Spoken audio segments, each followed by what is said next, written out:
Hey guys, welcome back to my channel. I'm Grace Oluya by the name. I'm a student radiographer currently in my fourth year in Enugu. So today I'll be talking about my first clinical accident experience. It's the first time, so let me just talk about it briefly.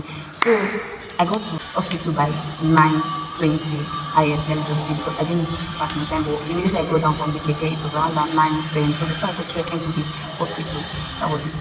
So before I came, they had to SSG examination. They were already done with it, so they had some clinic processes. So I just had to take some clips about it. I didn't witness the HSG experience, but I took a clip. So to this particular part, I want to talk about is negligence as a professional.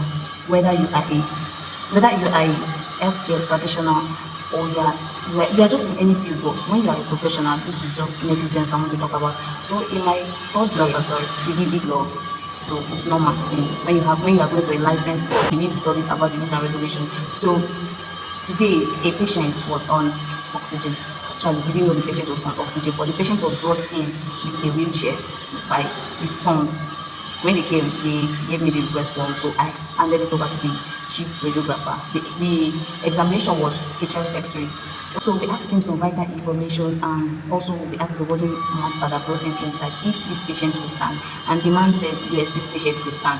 Okay, now we proceeded. But before that, my chief radiographer already set up the environment we're going to use for this man, since it was on the support, like if this patient was supported and it was on urinary bag. So when she was fixed, like she was positioning him and like it was not feeling too comfortable and everything. Yes, you get this man was supported, but we didn't know what the condition was like, if he finished taking anything or that, but we just said let's just get quick with it. So during the process now, like she told him this is how I was just positioning him. Then suddenly this man was just like, the man started feeling somehow. She quickly told me that to call the sons that brought him to come.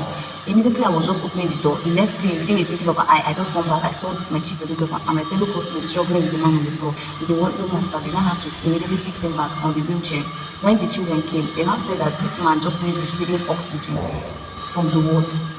So my chief radiographer was like, why would they send a patient that is not yet stabilized to the radiography department? That is not the first time she's talking about it, that she has warned him several not to send a patient that is not yet stabilized or in to the department, because this can just, your license can be revoked, number one.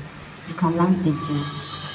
Number two, the bad name, like reputation as a professional, even if it's not a professional. Like, so now imagine if like we were not there or other people were not there. What would have been the case when it comes to like testimonial, when you're giving a testimony about this is what happened, you don't have an eyewitness, you don't have anything, like you will just be blamed for something you didn't do.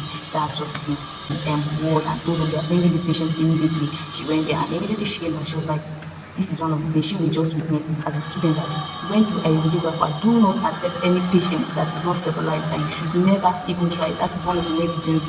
And also when it comes to protection, you as a healthcare practitioner, you know you are trying to save life. So in the process of you trying to save life, you should also protect your own life. So you don't want to lose your life in the process of protecting another person's life. Yes, you get sometimes you can't defeat that. We are all going to die, but at least protection, because you don't want to spread it on your cause to other people. So care practice should be top notch. Like you should be able to protect yourself. You should wear a mask.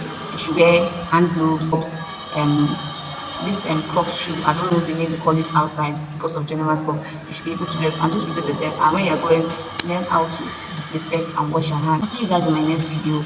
Bye. Please like and subscribe to my channel.